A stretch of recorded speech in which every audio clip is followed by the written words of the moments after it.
है जिसकी तलाश में दिल्ली से फरीदाबाद तक फिलहाल सर्च ऑपरेशन लगातार चलाया जा रहा है। तो दिल्ली धमाके से जुड़े लगातार देखिए नए अपडेट्स भी आ रहे हैं और इसी सिलसिले में आप देखिए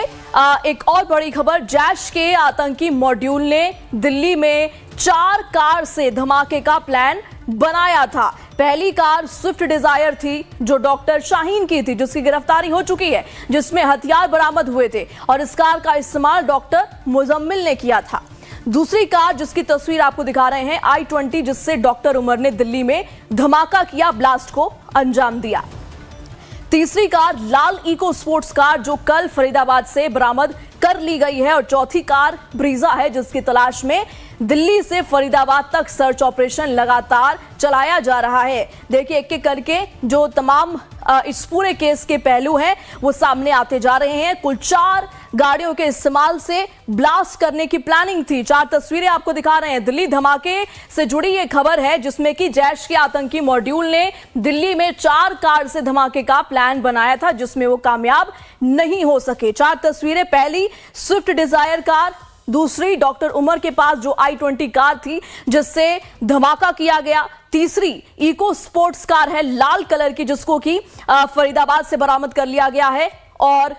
मारुति ब्रीजा की तलाश लगातार जारी है और जल्द देखिए उसको भी बरामद कर लिया जाएगा। तो डॉक्टर उमर की साजिश कितनी बड़ी, एक एक करके परतें खुलती जा रही हैं और दिल्ली में जो ब्लास्ट हुआ उसी से जुड़ा अपडेट यह है कि जैश के आतंकी मॉड्यूल ने दिल्ली में एक नहीं बल्कि 4 कारों से धमाके का प्लान बनाया था, जो प्लान उनका कामयाब नहीं हो सका। पहली कार स्विफ्ट डिजायर थी जो डॉक्टर शाहीन की थी जिसमें हथियार बरामद हुए थे, इस कार का इस्तेमाल डॉक्टर मुजम्मिल ने किया। दूसरी कार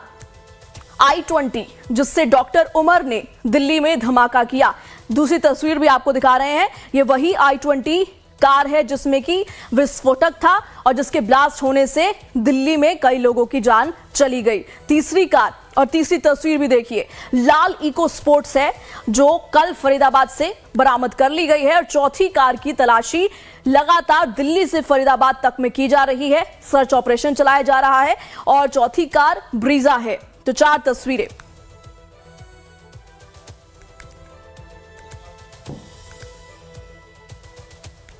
और ज्यादा जानकारी हासिल करने के लिए सीधा रुख करते हैं फरीदाबाद से, हमारे संवाददाता प्रशांत त्रिपाठी जुड़ चुके हैं। प्रशांत, देखिए एक एक करके परतें जो हैं वो खुलती जा रही हैं और अब अपडेट ये है कि जैश के आतंकी मॉड्यूल ने दिल्ली में एक नहीं बल्कि 4 कारों से धमाके का प्लान बनाया था जिसमें से कि 3 कार की बरामदगी हो चुकी है, चौथे कार यानी ब्रीजा की लगातार तलाशी की जा रही है, सर्च ऑपरेशन चलाया जा रहा है। प्रशांत, बिल्कुल, देखिए चौथे कार की तलाश बहुत जोरों से इस वक्त है और वो भी जब कल लाल रंग की जो स्विफ्ट डिजायर गाड़ी है वो मिल गई और उस गाड़ी में कुछ नहीं मिला, वो हैरान करने वाली चीजें थी। और जाहिर है जब से गाड़ी मिली है उसके बाद से चूंकि हरियाणा की क्राइम ब्रांच इस पूरे इन्वेस्टिगेशन को कर रही है, तो पहली जो गाड़ी मिली थी मुजम्मिल के पास मिली थी जिसमें से आपको याद होगा कि AK-47 मिला था और कुछ और दूसरे वेपन्स मिले थे। इसके अलावा एक गाड़ी जो था उमर चला रहा था जिससे उसने I-20 कार से ब्लास्ट कर लिया था। तीसरी गाड़ी जो इको स्पोर्ट्स कल मिली है उसमें उम्मीद की जा रही थी कि कुछ ऐसा होगा जो देश के लिए और हमारे लोगों के लिए सही नहीं होगा। जाहिर है उसमें फिलहाल कुछ मिला नहीं है, लेकिन जो चौथी गाड़ी है जो मुजम्मिल से पूछताछ में सामने आई है वो ब्रेजा गाड़ी है और उस ब्रेजा गाड़ी की तलाश जो हरियाणा की क्राइम ब्रांच है वो बहुत तेजी से कर रही है और उसको जल्द से जल्द ढूंढ लेना चाहती है। कारण ये बताया जा रहा है कि जो सोर्सेज हैं बता रहे हैं कि कुछ और भी वेपन्स जो हैं उस गाड़ी में यानी कि ब्रेजा गाड़ी में हो सकती है और शायद यही वजह है कि इस समय हरियाणा की क्राइम ब्रांच के जितने भी फोर्सेज हैं उनको ढूंढने में लगे हैं। इस समय अल-फलाह यूनिवर्सिटी की बात करते हैं तो लगभग 15 मिनट पहले एक नहीं, 2 नहीं, 1 दर्जन गाड़ियां जो हैं वो धीरे धीरे एक एक करके इस यूनिवर्सिटी में गई हैं क्राइम ब्रांच के हरियाणा पुलिस की। तो आप समझ सकते हैं कि पूछताछ की जो प्रक्रिया है वो लगातार जारी है और जैसा कि मैं बता भी चुका हूं कि 7 लोग और इस यूनिवर्सिटी के लोग पुलिस पूछताछ के लिए लगभग 24 घंटे से लगातार उनसे पूछताछ कर रही है।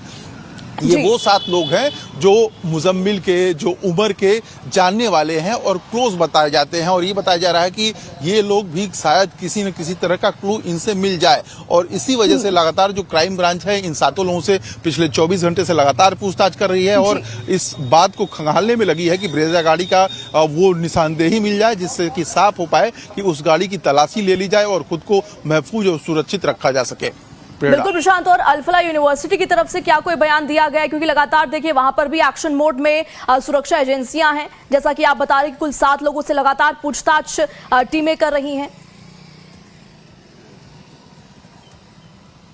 देखिए, अल-फलाह ने कल ही एक प्रेस रिलीज जारी किया था, उसमें खुद को पाक साहब बताया था, और ये जो तीनों डॉक्टर्स हैं जो टेररिज्म में जिनके नाम आए हैं उनसे किसी भी तरह के लिंक होने की बात से खुद को इनकार किया और कहा है कि जो भी हथियार या सामग्री, विस्फोटक सामग्री बरामद हुए हैं वो बाहर हुए हैं, हमारे यूनिवर्सिटी से इसका लेना देना नहीं है। लेकिन सबसे बड़ी बात यह है कि ये जो दोनों डॉक्टर हैं, चाहे डॉक्टर मुजम्मिल हो चाहे डॉक्टर उमर हो, वो यहीं पे अपना जॉब करते थे, वो यहीं पे वो प्रोफेसर थे, और माना यह जा रहा है कि वो जिस लैब में प्रैक्टिस करते थे उसको क्राइम ब्रांच ने कल सील किया है। सील इस वजह से किया है कि एनआईए की जो टीम आए यहाँ पे तो वो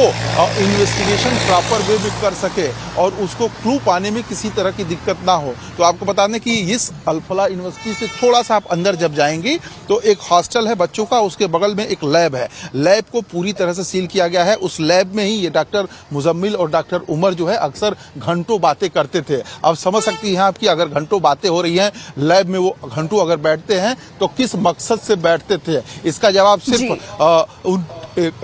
मुजम्मिल को ही नहीं, क्योंकि अब तो उमर बचा नहीं, लेकिन जो अस्पताल प्रशासन, जैसा देखिए मैं जैसा कि आपको बता रहा था कि हरियाणा की क्राइम ब्रांच की एक गाड़ी अभी जस्ट निकली है यहाँ से, तो समझ सकते हैं आप कि क्राइम ब्रांच की जो गाड़ियां हैं वो लगातार आ रही हैं, जा रही हैं, पूछताछ की जो प्रक्रिया है लगातार उसको अपना रही हैं। और जैसा कि बताया भी मैंने कि ब्रेजा गाड़ी की तलाश है, उस गाड़ी को किसी कीमत पे ढूंढने में लगी है क्राइम ब्रांच, ताकि